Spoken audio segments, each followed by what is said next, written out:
Welcome today.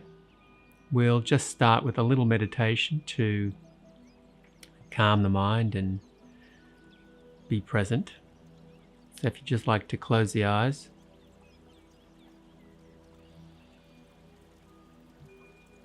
and just focus on the breath traveling in and out of the nose.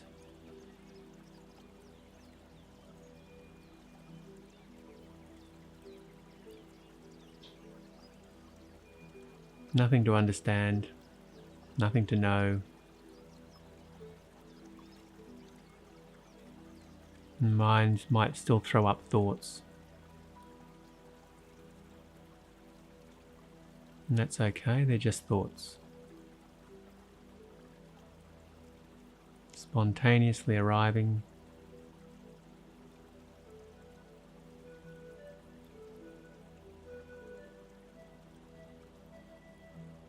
And it's fine for the thoughts to do whatever they do. You don't need to control thoughts or even understand the meaning of thoughts. They're just passing phenomenon, just like sensations in the body.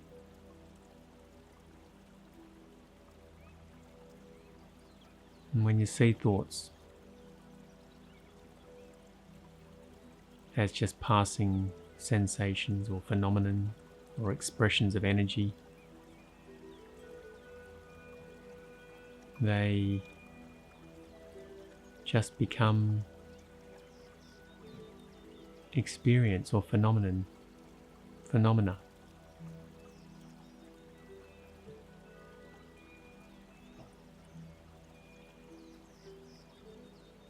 Because thoughts are a wonderful, useful tool in the world. Keeps things going, keep us moving towards our goals in society and life, surviving. But they're so close, they feel so close. Often we identify as the thoughts. And that's just not true. So all we're doing is just watching the natural breath.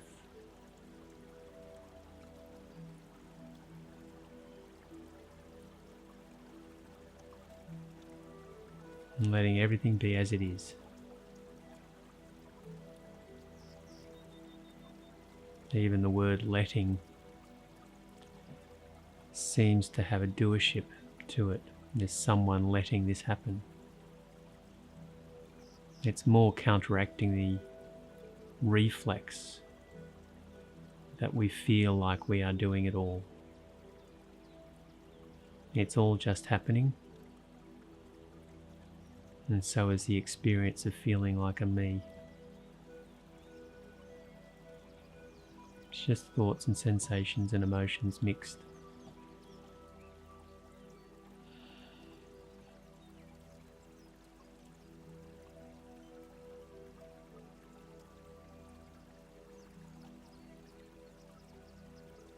And you feel the sensations of the air travelling in and out of the nose, over the top lip.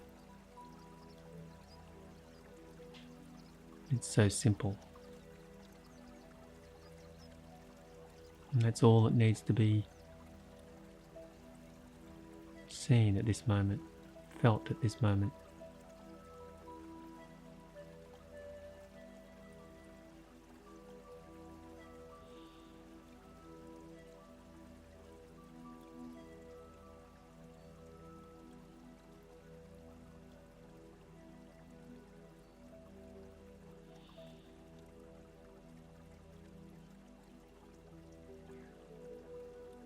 And when you just start resting into that simplicity, this present moment, you might notice other sensations in the face you hadn't noticed before. It's okay. We're not trying to change anything. We're just being still and let whatever's there express. Most of the time, we're trying to make it better or avoid it or shove it back down so we can't feel it or see it. We're not doing it consciously, it's just like a habit, survival instinct almost.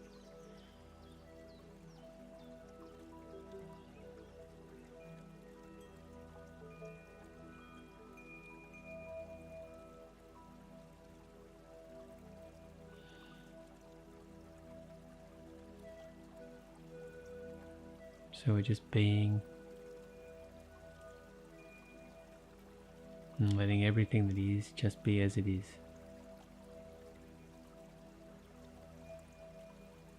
Including thoughts if they come up. No need to resist thoughts. You're not doing them in the first place. They're just arriving spontaneously from deep in the subconscious mind, from the mystery of human intelligence, the brain, the mind, interaction with the whole, awareness. You don't need to understand it.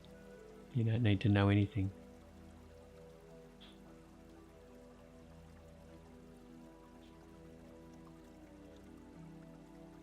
You don't need to know anything on a visceral level. You might know practicalities in life. You might know how to do a certain job or drive a car. Diplomacy skills, speaking with other human beings. But this is a deeper level. This is the source.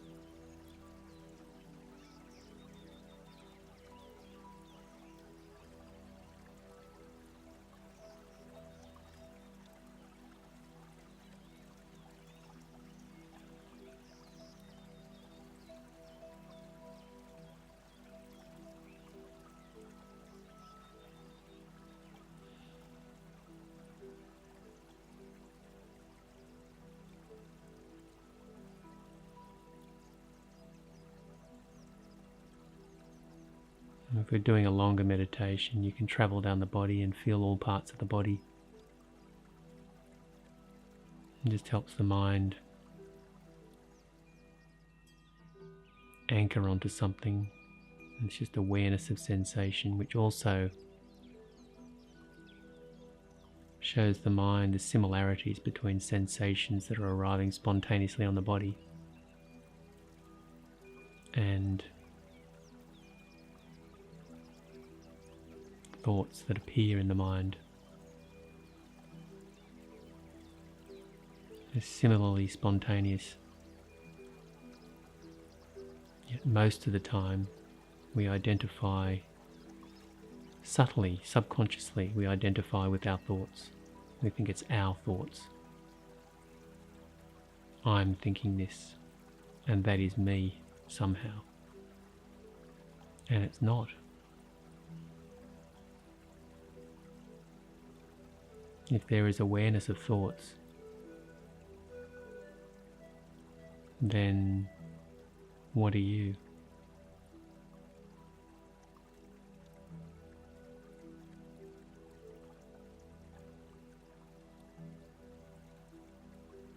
It's all part of one interactive whole.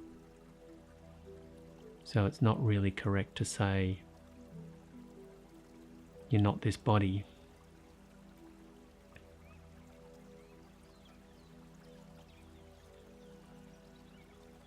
And you're not the thoughts.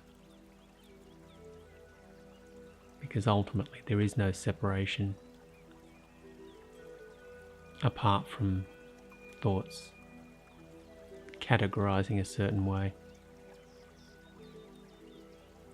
So if there's no separation, there's not, then ultimately you are the thoughts, and you are the body, and you are witnessing the thoughts, and you are the whole that it's appearing in, and you are everything. and you are also appearing as an experience, feeling like a separate me in this body, this separate human body. But they're really just like ripples in the ocean, turbulent coalescence of energy as a body appearing this way for a while. And awareness is the animating essence of it all. So awareness is what you are. Even having this discussion, that the need to explain what you are is really a communication between human beings in a dual state. In other words, in an identified state, in a separated idea.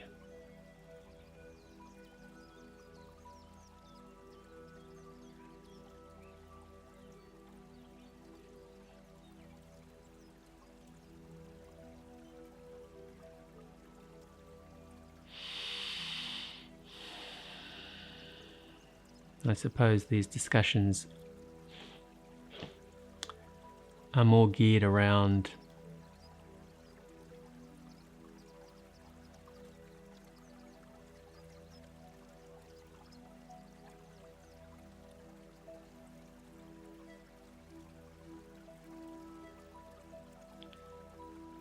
assisting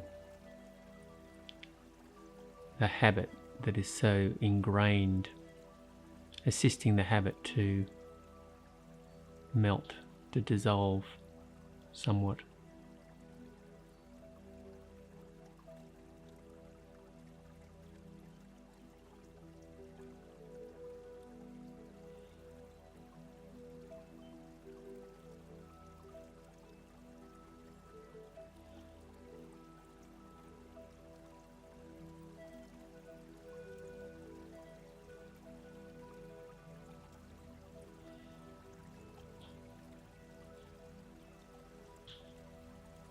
There seems to be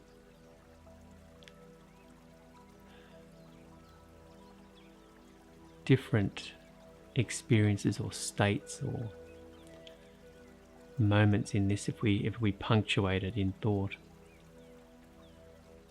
whereby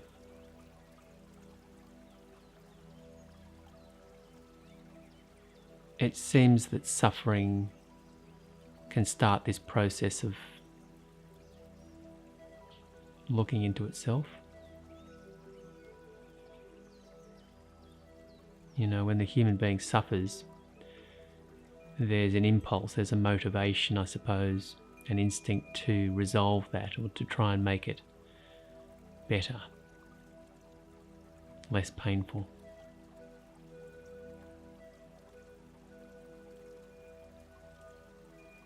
And it's just it just seems to be a natural thing to do. It's like if the hand is in a hot environment or flame, it'll move it away. It'll find solutions. If it's burnt, it'll find solutions to cool it down quickly. And depending on the heat and depending on the pain and the suffering, will motivate the body to take appropriate actions. And it's the same with suffering, which is really just a psychological response. It's so complex. I have some impression of explaining what it might be, but it doesn't really matter. Actually, none of this actually really matters. It's just a help for the habitual, identified, separate feeling to not do that anymore. And the idea of separation, the idea of being a separate me, having to control the complexity of life, creates suffering.